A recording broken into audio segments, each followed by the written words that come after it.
Bom dia, meus irmãos e irmãs, a graça e a paz do Senhor Jesus. Nós vamos abrir a palavra do Senhor no Evangelho segundo Marcos, capítulo 1, versos 29 a 39. E continuaremos expondo este livro, este Evangelho, que foi, pelo que tudo indica, o primeiro dos evangelhos a ser escrito, aquele que trouxe as memórias do apóstolo Pedro, o apóstolo que foi o que esteve mais tempo com Jesus, o primeiro a ser chamado, o que esteve mais presente realmente na vida e no ministério de Jesus Cristo. As lembranças de Pedro estão registradas aqui através do seu auxiliar, do seu discípulo, João Marcos. E ele registra então, nesta parte do texto, as seguintes palavras. E saindo eles da sinagoga, foram com Tiago e João diretamente para a casa de Simão e André. A sogra de Simão achava-se acamada, com febre, e logo lhe falaram a respeito dela. Então, aproximando-se, tomou-a pela mão e a febre a deixou, passando ela a servi-los. À tarde, ao cair do sol, trouxeram a Jesus todos os enfermos e endemoniados. Toda a cidade estava reunida à porta. E ele curou muitos doentes, de toda sorte de enfermidades. Também expeliu muitos demônios, não lhes permitindo que falassem, porque sabiam quem ele era. Tendo-se levantado alta madrugada, saiu, foi para um lugar deserto e ali orava. Procuravam-no diligentemente Simão e os que com ele estavam. Tendo-o encontrado, lhe disseram: todos te buscam.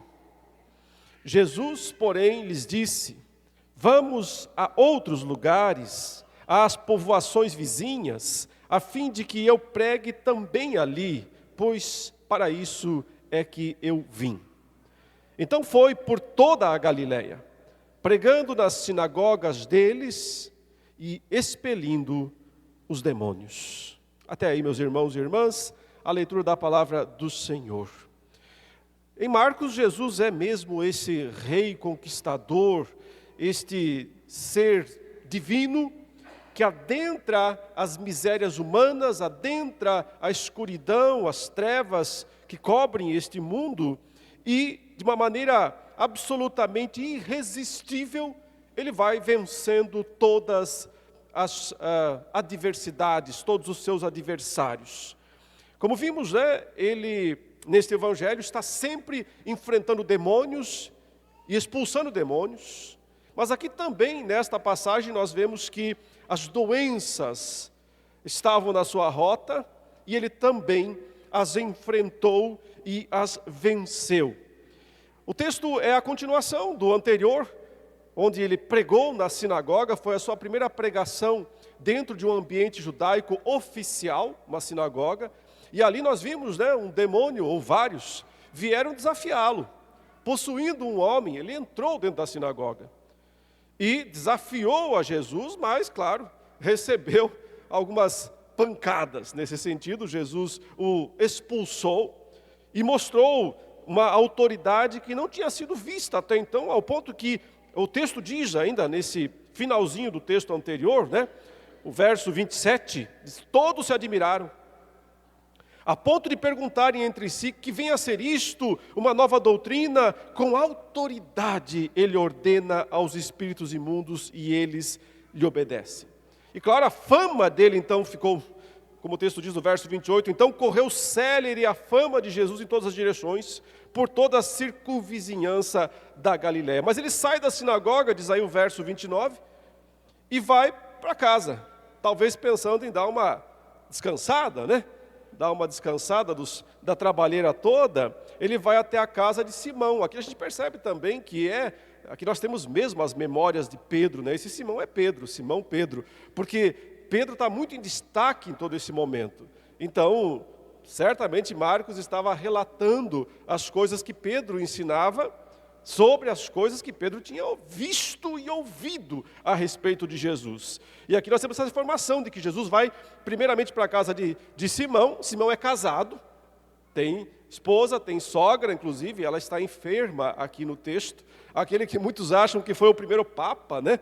Muitos consideram Pedro o primeiro papa. Certamente não seria escolhido papa se fosse hoje, né? Porque Pedro era casado e tinha, inclusive, sogra.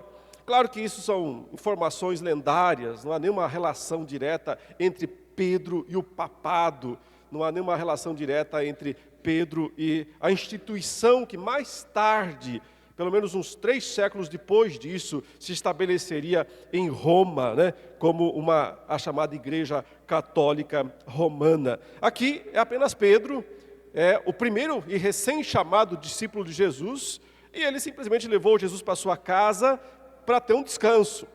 Mas Jesus não tem descanso.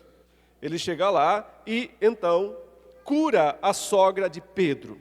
E já na sequência, então, o texto diz, no verso 32, que o pessoal descobriu que Jesus estava na casa de Pedro e cercaram a casa. A cidade inteira foi lá, o texto diz. E trouxeram a Jesus todos os enfermos da cidade, todos. E todos os endemoniados também. Alguns devem ter vindo arrastados, né? Porque endemoniados não são muito dóceis. De alguma forma, todos foram trazidos ali até Jesus.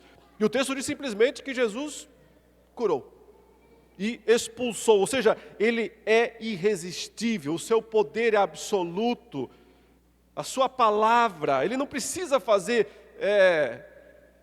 fanfarolices ali para conseguir expulsar um demônio. Ele não precisa fazer rituais. Ele não precisa trazer objetos. Ele não precisa fazer nenhum tipo de manifestação. É só a sua palavra, ele apenas ordena. Uma única. E o que o texto sugere aqui é que ele só dá uma palavra para cada um. Tipo, sai, pronto. Sai, sai. Ele não precisa fazer longos rituais de exorcismos para expulsar os demônios. Ele faz isso com uma certa facilidade. E isso, claro, espanta a todos. E o texto termina dizendo, né, o texto aqui que nós lemos, que terminou aquele dia e Jesus provavelmente dormiu bem tarde, porque teve muito trabalho de curar enfermos e expulsar demônios, mas de madrugada já estava de pé, o texto diz no verso 35, foi para um lugar deserto orar. Muito instrutivo isso, né? Muito emblemático isso. Se o próprio Filho de Deus, o Todo-Poderoso, aquele que dá uma palavra e os demônios saem, recorre ao Pai em oração o tempo todo, né? Que dirá nós, né? Que dirá o seu povo? O que deveria fazer então o seu povo de diferente? Mas aqui, na verdade, Pedro acorda um pouco depois e a cama de Jesus está vazia. Mas a rua está cheia, essa dá a ideia. Ou seja, quem não foi contemplado na noite anterior estava ali no dia seguinte, na frente da casa de Pedro, para conseguir alguma cura, para conseguir algum benefício. E aí perguntam a Pedro, cadê Jesus? Pedro, sei lá, sumiu, desapareceu, não está aqui. E então Pedro, André e os outros 2 primeiros discípulos, Tiago e João, vão procurá-lo. E procuram e encontram ele. E dizem, volte, tem uma multidão te esperando na frente da minha casa, para você continuar a fazer aquilo que você estava fazendo ontem. E aí Jesus diz, não, eu não vou voltar para lá. Eu tenho que ir para outros lugares. E faz. E o texto termina dizendo que ele vai por outras cidades, vilas, por toda a Galileia e faz essas mesmas coisas. Ou seja, prega, expulsa demônios e cura os enfermos. É claro que o texto por si só, esses textos todos aqui juntos, já são muito impressionantes. Mas como nós deveríamos ler essas passagens? Como nós deveríamos interpretar essas passagens? A grande maioria dos leitores olha para isso, lê esses textos e, no fundo, se sente como uma daquelas pessoas que foram aquela tarde. O texto diz aqui, inclusive, com o momento, né? No pôr do sol. no pôr do sol. O sol tinha se posto, já havia acabado o dia. O sábado tinha acabado. Importante lembrar isso também, né? Porque por que eles foram até a casa de Simão Pedro no pôr do sol? Porque eles não podiam ir antes. O sábado judaico proibia qualquer tipo de movimentação, de esforço físico, de caminhada. As pessoas esperaram das 6 da tarde. E então, 6:01, ou 6:01, todo mundo foi para a frente da casa de Pedro para ver aquele que tinha expulsado tão facilmente um demônio, ou muitos demônios, lá dentro da sinagoga judaica. E receberam naquela tarde, naquele fim de tarde, início de noite, tantas curas. Mas o ponto é que nós muitas vezes lemos esse texto com essa mesma expectativa: será que eu também vou ter a minha cura? Se ele pode fazer tanta coisa, se tem tanto poder, tanta autoridade, tanta facilidade para realizar essas coisas, será que chegou a minha vez? Será que finalmente eu vou conseguir aquilo que eu tanto quero, que eu tanto preciso? Ou vou me livrar daquilo que tanto me atormenta? Irmãos, como leitores honestos da palavra de Deus, não meros sonhadores, como leitores honestos, nós temos que ser leitores honestos da palavra de Deus. A gente precisa fazer algumas perguntas para esse texto. Perguntas honestas, perguntas sinceras têm que ser feitas. Não para que, de alguma maneira, nós questionemos a fé, ou o poder, ou a autoridade de Cristo, longe disso. Mas para que possamos entender essas coisas dentro de um contexto maior, que não é apenas o contexto de eu e o meu problema pessoal, eu e a minha luta pessoal, eu e a minha dificuldade pessoal. Porque a maioria das pessoas que lê a palavra de Deus, ou que lotam as igrejas, e certamente nessa manhã de domingo, há milhares de igrejas lotadas em todo esse país. E muitas pessoas estão nessas igrejas em busca de uma solução para um dilema pessoal, individual. E muitas já passaram por várias e várias e várias igrejas, buscando a solução para este problema, para este dilema, para esta dor, para esta dificuldade pessoal. E provavelmente não encontraram, porque senão não continuariam a peregrinação, buscando. Boa parte das pessoas que se relacionam, que busca um relacionamento com Deus, ou com Jesus Cristo, busca por causa de algum problema pessoal, por causa de alguma luta, de alguma dificuldade. São sim, nós somos muitas vezes exatamente isso. Uma dessas pessoas no meio da multidão, ao pôr do sol, na frente da casa de Pedro, esperando que aquele que está lá dentro saia e faça alguma coisa extraordinária, miraculosa, sobrenatural, instantânea, para que possamos ir embora finalmente livres do tormento. Mas algumas perguntas precisam ser feitas para que a gente possa entender melhor tudo isso que está sendo registrado. E a primeira pergunta é a mais básica de todas. Claro, observem, Jesus está aqui curando e libertando. Curando enfermidades e libertando pessoas da prisão demoníaca. Então a primeira pergunta é: por que isso acontece? Por que isso acontece nesse mundo? Por que esse mundo está tão dominado por doenças e demônios? E por que doenças e demônios atormentam tanto as pessoas? em todos os lugares. Por que Deus permite isso? Por que Deus deixa isso acontecer? Essa é a primeira pergunta. A segunda pergunta que esse texto suscita, não por uma mera leitura superficial e romântica, mas por uma leitura séria, comprometida e honesta, por que Jesus pode curar tão facilmente? Por que Ele tem esse poder? E demonstra esse poder, essa autoridade. E com uma única palavra, Ele cura e Ele liberta. De onde vem esse poder? E a terceira pergunta é a mais difícil de todas. A terceira pergunta é: por que é que, se Ele tem todo esse poder, e pode, e de fato curou muitas pessoas aqui, como o texto mesmo diz, por que Ele não faz isso o tempo todo? Por que é que nós não vemos o tempo todo as pessoas sendo curadas e libertadas dos seus males?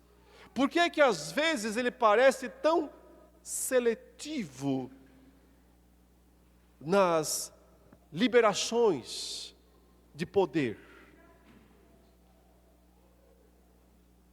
Nós podemos ver isso até facilmente entre nós. Por que é que um irmão ora e Deus cura ele do câncer, e o outro Ele leva? E morre, agonizando em dor. Por que que um irmão consegue o tão desejado emprego para melhorar a situação de vida, a condição social, e o outro não consegue? Porque aparentemente Deus trata de maneira diferente os seus filhos. Deus tem filhos favoritos, será? Ele gosta mais de uns do que outros? Ele atende mais a alguns do que outros? Essas são perguntas que muitas vezes nós até temos medo de fazer. Porque pode ser que já as consideremos um tanto quanto perigosas, e elas podem realmente ser perigosas se elas forem alimentadas por um coração rebelde, por um coração duvidoso, por um coração crítico. Contudo, se forem perguntas que vêm de um coração sincero, honesto, e que quer apenas entender um pouco mais o que Deus faz, ou principalmente o que Deus não faz, então, são perguntas que podem agradar a Deus. Contudo, não significa que a resposta que porventura a gente venha a receber nos satisfará. Ainda assim, o que é fé? Fé é crer no que Deus diz, mesmo que aquilo que Deus diga não seja o que nós queremos ouvir. Comecemos então com a primeira pergunta: por que é que há tanto mal nesse mundo? Por que é que há tanta doença, tanta enfermidade? Por que é que aqui no Evangelho de Marcos, como eu já disse, parece que quando abre a primeira página do Evangelho, começa a brotar demônio do ralo, como barata lá, sai mesmo do ralo. Porque é demônio para tudo que é lado. Você percebe que só nesse texto aqui, você vê demônio saindo para tudo que é lado, entrando e saindo. Por que que esse mundo é tão caído, é tão quebrado? Por que é que há tanto mal, há tanta tragédia? Se parece que Deus poderia facilmente evitar tudo isso. E resposta definitiva para isso nós não temos, e nem teremos. Porque certamente uma resposta definitiva para isso extrapolaria em muito qualquer capacidade nossa de entendimento. E eu vou além, eu acho que nem os anjos conseguem entender isso. Nem eles têm intelecto suficiente para compreender tudo isso. Pertence aos mistérios insolúveis e inacessíveis de Deus. Ainda assim, respostas mais imediatas, respostas mais da perspectiva dos nossos olhos, da perspectiva do modo como nós podemos enxergar as coisas, podem ser dadas. E evidentemente, a resposta fundamental é que tudo isso é por causa do pecado, claro. Tudo isso é por causa do pecado. Uma vez que o mal entrou no mundo, e entrou neste mundo depois de entrar naquele outro mundo. Primeiro ele entra no mundo espiritual. É lá que o mal começa. E depois ele se transfere para o mundo das coisas, para o mundo natural, para a criação de Deus. E assim as primeiras páginas do Gênesis nos explicam por que é que há tanto mal neste mundo. Há tanto mal neste mundo porque Adão e Eva pecaram. Fizeram uma escolha livre, deliberada, por conhecer o mal. Eles quiseram conhecer o mal. A árvore era a árvore do conhecimento do bem e do mal. E mesmo advertidos severamente por Deus contra essa ideia, no final, eles optaram pelo mal, por conhecer o mal. E é assim que o mal entrou neste mundo. E consequentemente veio também a maldição. E não se engane pensando que quem introduziu a maldição no mundo foi o diabo, foi Satanás. Não, não foi ele. Quem proferiu a primeira palavra, maldito ou maldita, foi o próprio Deus. E ele o fez com relação ao Satanás, a serpente. Maldita és. Deus é quem tem a prerrogativa de amaldiçoar, não é o diabo. Porque Deus é o único que tem todos os instrumentos à sua disposição para fazer isso. E um pouco mais para frente, ele não amaldiçoou apenas a serpente, mas ele amaldiçoou a terra. Quando ele disse assim: maldita é a terra, por tua causa, Adão. E explicou então que esta terra amaldiçoada produziria não apenas coisas boas, ela ainda produz coisas boas, mas produziria também coisas ruins, negativas, coisas que não ajudam, que só atrapalham, ela produziria. A maldição está na criação. E só será retirada da criação quando Deus der aquela palavra final, que pertence ao capítulo 22 de Apocalipse, ok? Que não é por acaso o último da Bíblia. Nunca mais haverá qualquer maldição. Esta palavra ainda não foi proferida. Portanto, nós estamos entre Gênesis 3, maldita é a terra por tua causa. Entre Gênesis 3 e Apocalipse 22, nunca mais haverá qualquer maldição. Nós ainda vivemos numa terra amaldiçoada. Amaldiçoada por Deus, por causa do pecado.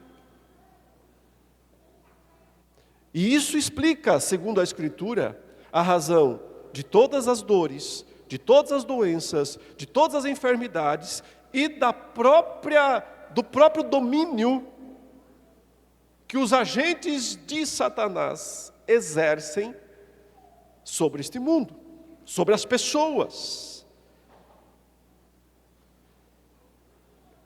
Eu já falei muitas vezes aqui que, claro, esse domínio sofreu uma mudança muito grande a partir da cruz. Quando Jesus morreu, ressuscitou, subiu aos céus, tudo mudou daí para frente. No sentido de que agora todos podem ter livre acesso ao Evangelho que salva, que cura, que liberta. Mas estamos descrevendo de uma perspectiva dos primórdios, dos princípios. E aqui o texto especificamente se situa antes da cruz. Quando então, mais do que nunca, os efeitos malignos, nocivos do pecado e da morte estão em plena atuação. Praticamente irrestrita atuação. Daí porque os próprios demônios se assustam quando Jesus, com uma única palavra, chega e os expulsa. A própria publicidade que esses demônios querem dar a Cristo, não é estranha essa publicidade, né? Que eles querem dar a Cristo, e que Jesus diz, não falem nada, saem quietos, de boca fechada, não quero propaganda de vocês. Mostra que eles estão saindo espantados. Porque até então ninguém conseguia fazer isso com eles. Até então eles tinham um domínio praticamente absoluto sobre as pessoas. E de repente eles encontram alguém que apenas diz, cala a boca e sai. E eles não podem fazer nada. A reação deles de querer dizer, olha, ele é o Filho de Deus. É uma reação desesperada, é uma reação assustada, é uma reação do tipo, mais ou menos assim. Se me permite usar uma comparação meio tosca, meio chula, né? Mas às vezes a gente torce para um time de futebol e ele perde para um timinho por aí, a gente fica todo envergonhado. Mas se perde para um time grandão, perdeu para o Real Madrid, tudo bem. É o Real Madrid. É mais ou menos o que eles estão falando. Eles estão dizendo, olha, a gente está saindo envergonhado aqui, de rabinho entre as pernas, nós não temos como evitar sair, mas também, né? Ele é o Filho de Deus. Então, isso não diminui tanto a nossa derrota aqui, a gente não está sendo tão humilhado, levou 10-0 aqui, mas o time... O outro é muito grande, o outro é muito poderoso. E Jesus diz, calem a boca, você não tem direito nem a isso. Nem de defender a derrota de vocês. Saiam de boca fechada, calados. A resposta, então, para o porquê de tanto mal, de tanta tragédia, de tanta doença, é porque este ainda é um mundo caído. O pecado ainda está nesse mundo. A maldição não foi removida deste mundo. Muitas pessoas acreditam que quando elas se convertem, e se elas tiverem muita fé, a fé fará toda a diferença e elas nunca mais terão problemas, desde que usem a fé. E claro que a fé tem um papel importante e preponderante nesse aspecto, mas precisa entender o que isso quer dizer. Eu costumo dizer o seguinte, bom, se você acha que a sua fé, se ela for muito forte, significa que então você nunca mais enfrentará doenças e enfermidades, então duas coisas nunca mais podem acontecer na sua vida. Primeiro é o seguinte, não pode mais crescer mato lá no seu jardim. Não pode mais crescer mato. Porque você tem que dizer assim, pela fé não tem mais cardos e abrolhos. Mas o Senhor disse, maldita é a terra e ela produzirá cardos e abrolhos, ou seja, mato. Coisa que não presta, planta que não serve para nada.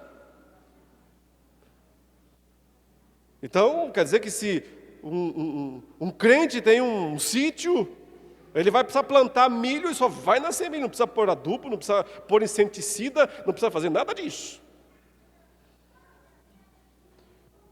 E também, se a sua fé resolve tudo, desde que você cumpra o ritual certinho, tem uma coisa a mais. Não precisa mais de anestesia de nenhum tipo. Porque não vai mais ter dor de parto. Não vai mais ter dor. A sua esposa vai dar à luz, sabe, rindo. Não vai mais chorar e gritar de dor. Porque o Senhor disse: multiplicarei sobremodo as dores da tua concepção. Enquanto tiver dor de parto nesse mundo, enquanto tiver mato nascendo no quintal, significa que esse mundo ainda está debaixo da maldição de Deus. E que doenças e enfermidades poderão alcançar pessoas, quer sejam crentes, quer não sejam. Porque faz parte da nossa humanidade decaída. Não é questão de ter mais fé ou menos fé. É questão de fazer parte de uma humanidade decaída. Ainda temos um corpo decaído. Mas Jesus cura. Jesus expulsa demônios. Ele tem esse poder. De onde vem esse poder? Esse poder, por um lado, nós podíamos dizer simplesmente vem do fato de ele ser Deus. E Deus pode fazer tudo o que Ele quiser, não é mesmo? Bom, não é bem assim, sabe? Eu sei que pode parecer blasfemo dizer que Deus não pode fazer tudo o que Ele quiser. E eu não quero cair nesse risco de cometer uma blasfêmia de jeito nenhum. Mas a própria Bíblia diz que Deus não pode fazer tudo. Há coisas que Deus não pode fazer. E claro que essas coisas não significam que Deus tenha alguma limitação de poder. Deus não tem nenhuma limitação de poder. Ele é tudo poderoso. Contudo, Deus tem limitações pelo seu próprio caráter. O seu próprio caráter impõe certas limitações sobre ele. O caráter de Deus faz com que Deus tenha que se refrear muitas vezes. E não dar livre curso ao seu poder. Isso pode parecer ruim por um lado para nós, mas por outro é muito bom. Muito bom. Se o caráter de Deus não refreasse o seu poder, provavelmente nós não estaríamos mais vivos. Nenhum de nós. Porque naquele dia em que Ele ficou irado conosco, Ele teria nos fulminado. Mas refreia. O caráter de Deus refreia. Se a Bíblia diz que Deus está irado com alguém, mas não derrama a sua ira, Ele está irado, quer dizer que Ele quer destruí-lo. Porque aquele com quem Deus está irado merece ser destruído. Mas então o seu caráter benéfico, benigno, misericordioso refreia esse poder de Deus. E Deus simplesmente não o fulmina e o deixa vivendo mais tempo. Deus fez isso com Adão e Eva naquele dia. Naquele mesmo dia, Deus veio na viração do jardim para encontrar os dois ali, depois do pecado. O que se esperava é que Deus os fulminasse. Afinal, Ele disse: pecou, morreu. Pecou, morreu. E, no entanto, Deus veio e refreou a sua ira, o seu ímpeto, e não os destruiu, e não os consumiu. Ao contrário. Ainda que os disciplinou, sim, dor, mato. Mas vai doer, mas vai ter filho. Opa! É ruim, mas é bom? É. Tá ruim, mas tá bom? Mais ou menos isso. Vai doer, mas vai ter filho. E mais, vai ter mato, mas também vai ter trigo. Você vai tirar o sustento da terra. Ela vai te dar, não de mão dada, não de mão beijada. Ela vai te dar, produzindo também cardos e abrolhos. Mas você vai obter. E do mesmo modo, meus irmãos, embora o desejo de Deus e o amor de Deus pudesse querer salvar a todos e curar a todos, mas também nisso Deus precisa se refrear. Porque se simplesmente Ele fizesse isso, Ele estaria quebrando sua palavra, quebrando sua justiça.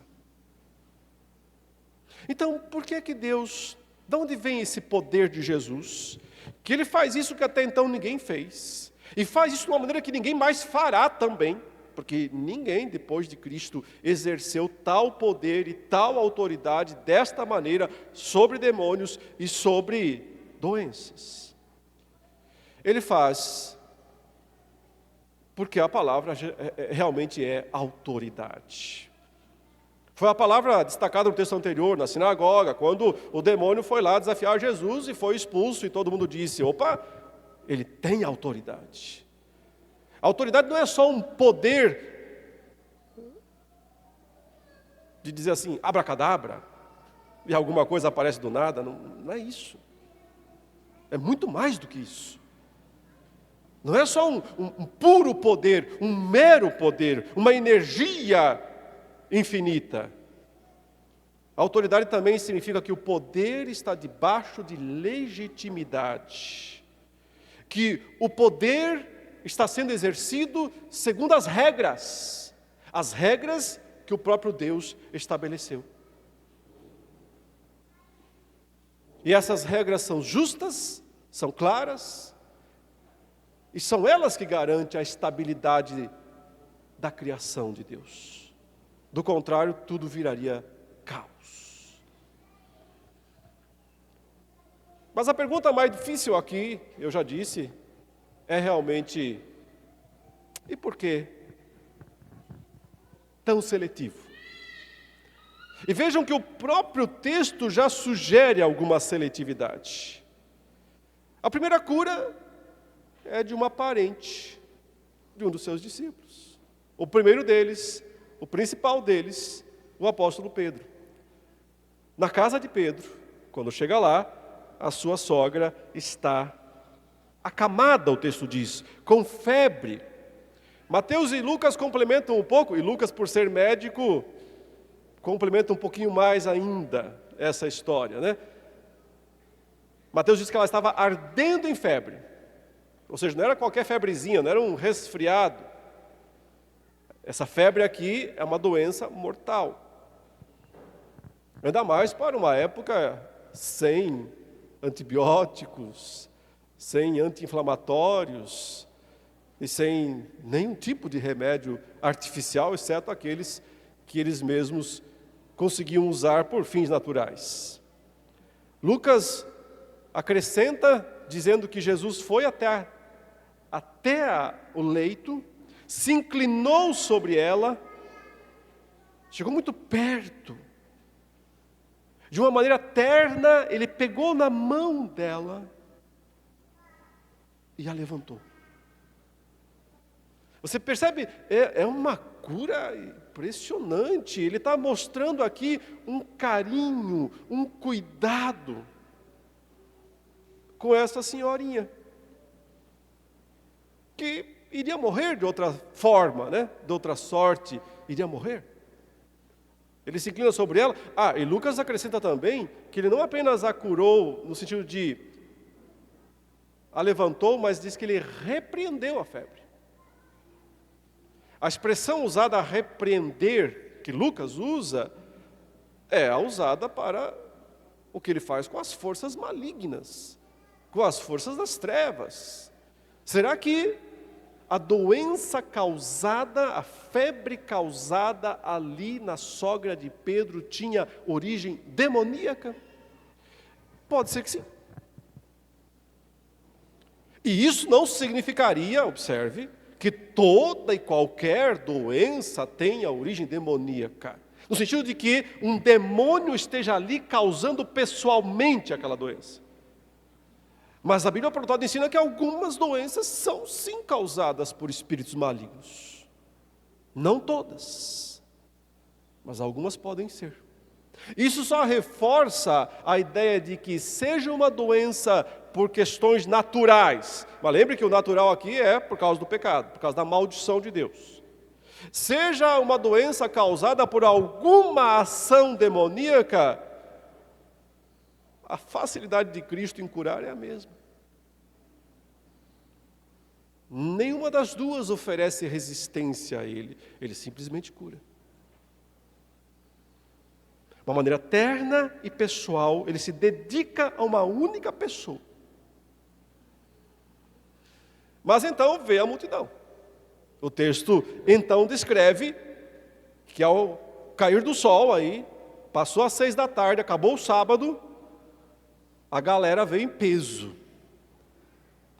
E trouxeram, o texto diz, trouxeram a Jesus todos os enfermos e endemoniados. Não era uma cidade muito grande, ok? Não era muito grande. Não daria para fazer isso em São Paulo. Mas uma cidade de 600 habitantes, 700 habitantes, dá para fazer uma força-tarefa, né? Dá para fazer um mutirão. E dá para ir, passar em tudo que é casa e pegar tudo que é doente e levar até a frente da casa onde está Jesus. E o texto diz no verso 33, toda a cidade estava reunida à porta. Ninguém entrou. Não derrubaram a porta. Não invadiram a casa. Ficaram lá fora. Aguardando, esperando alguma coisa acontecer. E o verso 34 confirma, e ele curou. Mas aí a palavra muda um pouquinho. E eu não quero aqui exagerar, no sentido hermenêutico, de interpretação, de pegar um termo com outro e exagerar, porque isso é perigoso. Okay? Pode ser perigoso fazer isso, tem que ter cuidado. Porque a linguagem é uma coisa muito viva, né? É que, observem, o texto diz que trouxeram a ele todos os enfermos e endemoniados. E que toda a cidade estava reunida à porta. E o texto diz na sequência, ele curou, ele não fala todos. Não repete o termo, todos. Usa o termo muitos. Muitos doentes. Aí sim, todo tipo de enfermidade. E também expeliu muitos demônios. Parece que ele não curou todos ali. Aliás, se ele tivesse curado todos ali, eles não teriam uma outra multidão no dia seguinte na porta, esperando, né? Porque no dia seguinte, terminou lá, sei lá, perto da meia-noite, falou, gente, não dá mais, né? Por hoje deu, cara, vamos dormir. E foram embora, e Jesus foi descansar um pouco, ele levanta de madrugada, ele vai orar no monte, e Pedro levanta e a multidão está lá. Então, se a multidão está lá, é porque ainda tem gente para ser curada. É porque ainda tem gente para receber aí um tratamento de saúde. A fila do SUS está grande ali na frente, logo naquela manhã. E o que Jesus, então, faz, né? Então, ele cura muitos, mas aparentemente ele não curou todos. Por que não? E na manhã seguinte, quando Pedro e João vão procurá-lo, porque tem gente demais na frente da casa deles, ele diz, não, eu não vou curar mais ninguém ali. E diz, eu agora preciso ir para outras cidades, para outros povoados, para outros lugares, e vai, nesses lugares, ele outra vez cura. E o texto diz, expele demônios. Porque ele cura uns, não cura outros? Essa é a pergunta mais difícil de responder aqui nesse texto. Porque uns alcançam a famosa bênção, e outros ficam a vida inteira buscando, e não conseguem. Como eu disse, resposta definitiva, marque uma entrevista com Deus, e pergunte para Ele, porque eu não tenho como responder isso. Resposta definitiva, só Ele tem. Mas quais deduções nós podemos fazer do texto que nos ajudem a responder parcialmente essa resposta? Ou essa pergunta, né? A dar essa resposta a essa pergunta. Irmãos, vejam que Jesus está primordialmente preocupado aqui com fazer algo que a gente pode passar despercebido no texto, deixar passar despercebido, porque nós estamos tão impressionados com as curas e com as expulsões de demônios, que pode ser que a gente não veja uma outra palavra que Jesus usou na passagem. E que ele disse que era o que ele queria fazer. O que é que ele queria fazer? Não só ali em Cafarnaum, que já tinha feito, mas queria fazer também em outras cidades. Ele disse, olha aí, verso 38. Jesus, porém, lhes disse, vamos a outros lugares, as povoações vizinhas, a fim de que eu pregue também ali. Pois é para isso que eu vim. Ou seja, o objetivo central da vinda de Cristo a esse mundo não foi para curar doenças. E nem mesmo para expelir demônios. Ainda que ele tenha feito isso. O objetivo primordial da sua vinda a esse mundo foi pregar. E aí, é só começar que a galera vai tudo embora. Porque pregação mesmo, não são muitos que estão interessados. Não são muitos que querem. Curas e libertação, sim. E se tiver um pãozinho fresco, então nem se fale. Não é à toa que depois que ele multiplicou os pães e os peixes de um dos lados do mar da Galileia, na manhã seguinte, não era só na frente, aqui foi só na frente da casa, eles só tiveram que sair da cidade e ir lá e ficar esperando. Foi só uma vigília, passaram a noite na frente da casa de Pedro para pegar o primeiro lugar na fila, para ser curado. Naquela vez, eles atravessaram o mar da Galileia, e estavam todos lá, cedinho de manhã, esperando Jesus, e ele chegou lá e viu toda aquela multidão, e ele disse, eu sei porque vocês estão aqui. É por causa de pão. É por isso. É por causa de pão. Com um pãozinho quentinho, então, nem se fala. E eu não quero, de forma alguma, banalizar ou minimizar a grandeza das curas e dos milagres de Cristo. E muito menos dizer que Ele não possa continuar fazendo isso exatamente agora.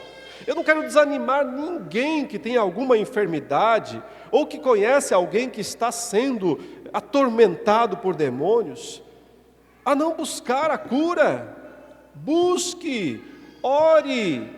O Senhor cura, o Senhor liberta, o Senhor fez isso, Ele tem poder para fazer isso, Ele só precisa dizer uma palavra. Ele só precisa dizer uma palavra. E a cura acontece. E a libertação acontece. Inclusive foi isso que o centurião disse para ele, né? Ele falou, vou até a sua casa curar lá o seu servo. E o centurião disse, bom, a minha casa não é um lugar bom para o senhor entrar, mas o senhor pode só dizer uma palavra. E o meu servo ficará curado. Jesus disse, grande é a tua fé, e é assim mesmo. Ele só precisa dizer uma palavra.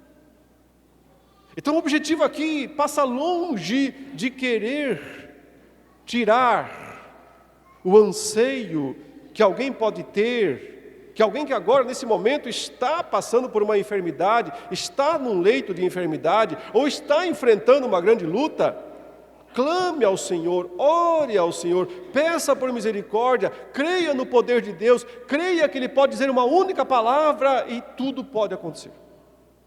E a cura pode acontecer. Porque isso é o que Ele fez. Porque isso é o que Ele faz.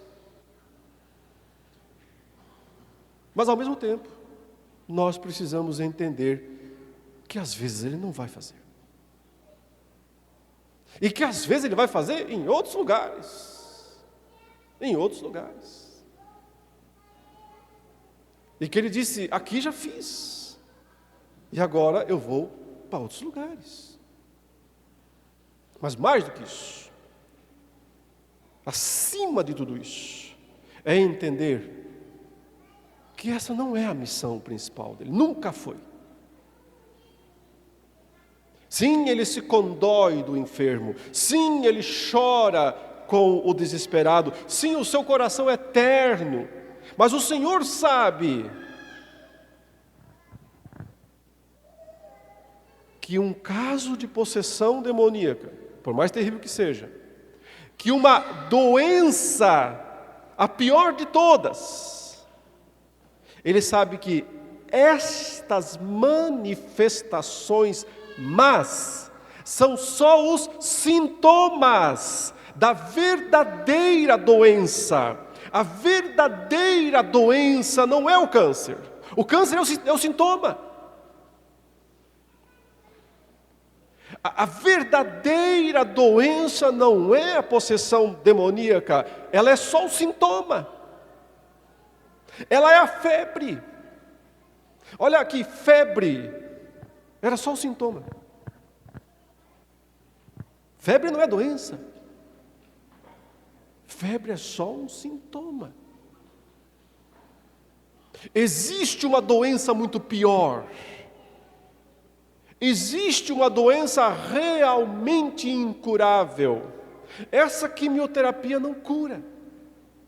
Antibióticos não fazem nenhum efeito. Tratamentos de remédio, sejam eles quais forem, não fazem nenhum efeito. E essa doença é justamente o pecado. É justamente a queda. O mal em si mesmo, ele próprio, o mal que habita em nós, o nosso estado de pecado.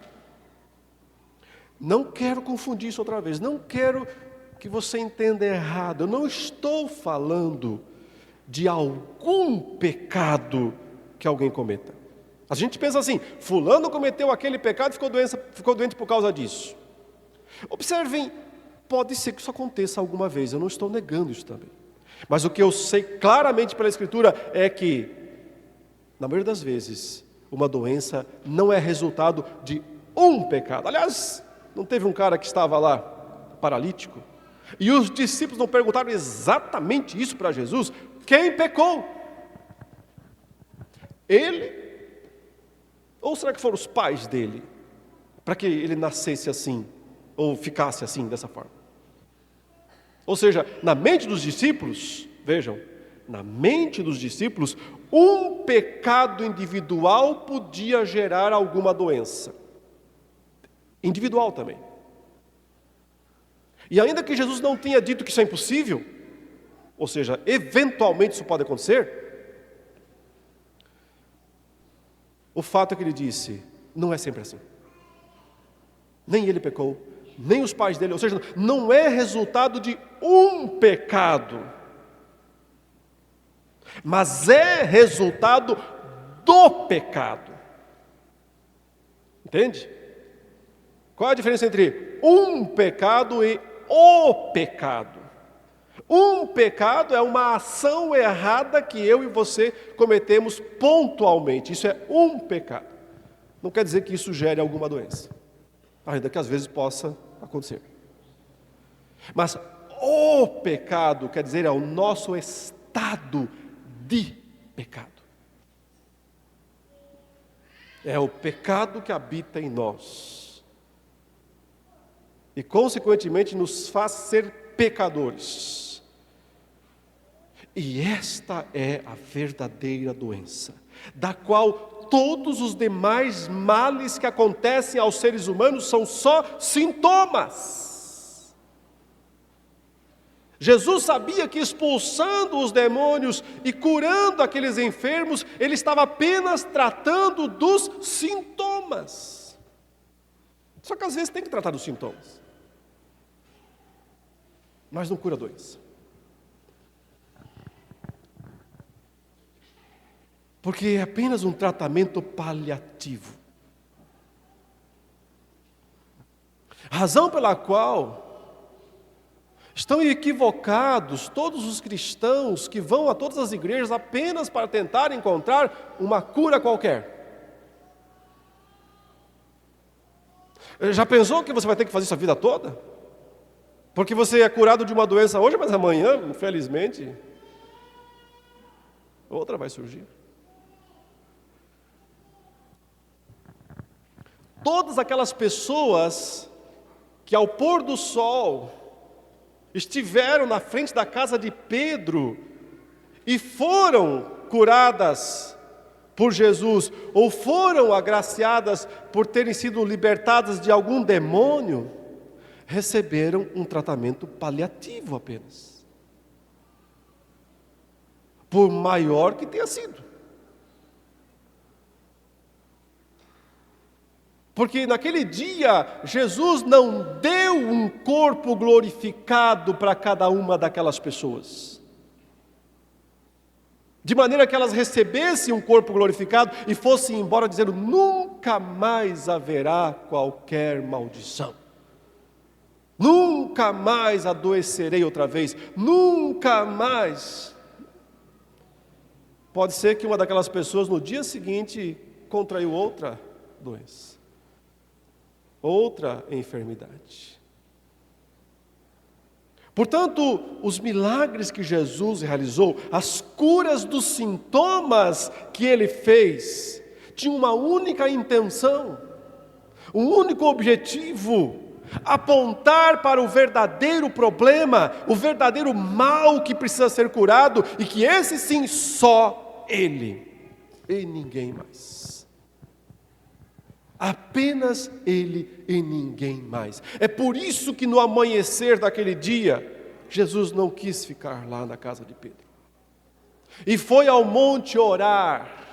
Por que ele está aqui orando sozinho de madrugada, em algum lugar ermo, em algum lugar deserto? Se foi monte eu não sei, mas ele está num lugar deserto e está orando lá sozinho. Por quê, irmãos? Porque dá para perceber que o seu espírito está conturbado. Dá para perceber claramente que Jesus está em si mesmo. Ele não quer entrar nessa onda de virar curandeiro. Ele não veio para ser um curandeiro. Ainda que o seu coração terno e o seu amor misericordioso queira curar, e o faz de uma forma tão abundante aqui nessas passagens, mas ele sabe que há um problema maior, e ele não quer que as pessoas confundam os sintomas com a doença. E é por isso que ele fala para Pedro e os demais: eu tenho que pregar, Pedro. Só pregação cura. A verdadeira doença, da qual todos nós fomos acometidos, dessa todos nós estamos acamados, todos nós. E eu digo para você, a febre é só um sintoma. Qualquer que seja a luta, o problema, o mal externo, ou interno, porque não, também psicológico, emocional, são males que nos acometem. Qualquer que seja, é apenas um sintoma da verdadeira doença que tem que ser curada, e não adianta tratar apenas o sintoma, se não cura a doença. O que cura a doença é a pregação de Cristo. O que cura a doença é o Evangelho, porque é isso que Jesus pregava, o Evangelho. O Evangelho nos diz que existe solução para o nosso pecado, que existe solução para o mal, e que é uma solução totalmente acessível e gratuita, e nem precisa ficar na fila. Não precisa ficar a noite inteira na porta esperando a vez. É uma solução gratuita, plenamente acessível e facilmente administrada. É só ouvir a pregação e crer. É só ouvir o Evangelho e crer. Ouvir a boa nova e crer. Daqui a pouco a gente vai chegar no texto mais emblemático dessa parte toda, o paralítico. Não o outro, que eu mencionei agora há pouco. Aquele que os caras colocaram pelo telhado e fizeram descer aos pés de Jesus. Ali Jesus mostra claramente qual é o mal verdadeiro. Filho, estão perdoados os teus pecados. Antes de dizer, levanta e anda.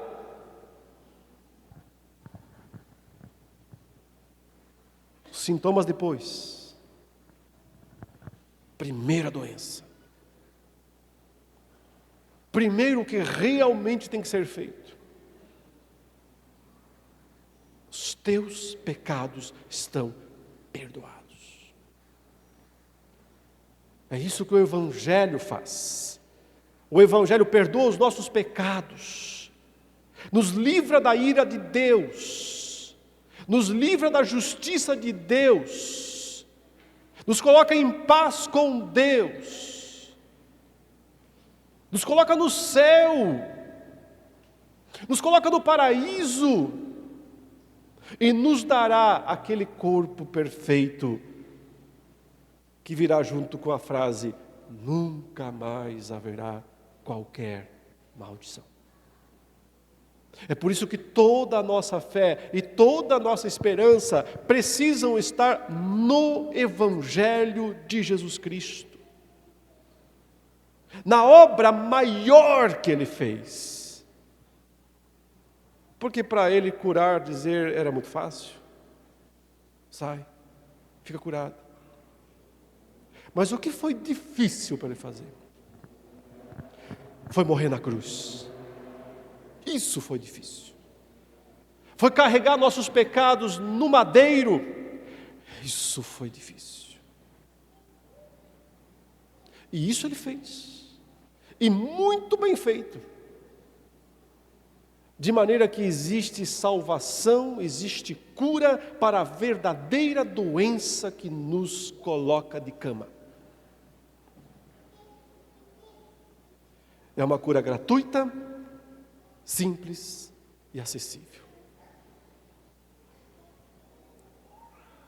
Arrependei-vos, disse Jesus. É a pregação, a primeira palavra que Ele disse publicamente no Evangelho de Marcos. Verso 15. Dizendo, o tempo está cumprido, o reino de Deus está próximo, arrependei-vos, crede no Evangelho. Aqui está a cura. Esta é a pregação. É isso que Ele pregava nas cidades. Os milagres estavam ali para atestar o poder verdadeiro de curar a doença verdadeira. Nesta manhã, se nós já fomos curados desta doença, então não há mais razão para tristeza na nossa vida. Ainda que alguns sintomas permaneçam. E não há nenhum erro, problema em você buscar uma curazinha para esses sintomas. Peça ao médico dos médicos. Mas valorize o que realmente importa. Não uma cura temporária para algum problema pessoal. Valorize a cura definitiva que Ele já concedeu a você. E se alegre em toda e qualquer circunstância por causa disso. E se você veio aqui ou está em qualquer outro lugar nesta manhã e talvez assista esse vídeo depois, e estava apenas buscando tratamento para os seus sintomas, entenda que há uma doença pior. E ela não vai ser curada só porque algum sintoma vai desaparecer, ou não. Ela só pode ser curada se você ouvir a pregação. A pregação não de qualquer pregador, a pregação de Cristo. O Cristo que diz: arrependa-se e creia no Evangelho. Que Deus nos abençoe, irmãos, e nos dê mais e mais a graça de crermos no Evangelho. Cantemos juntos o hino à vitória. A vitória é daqueles que seguem Jesus, o Cordeiro.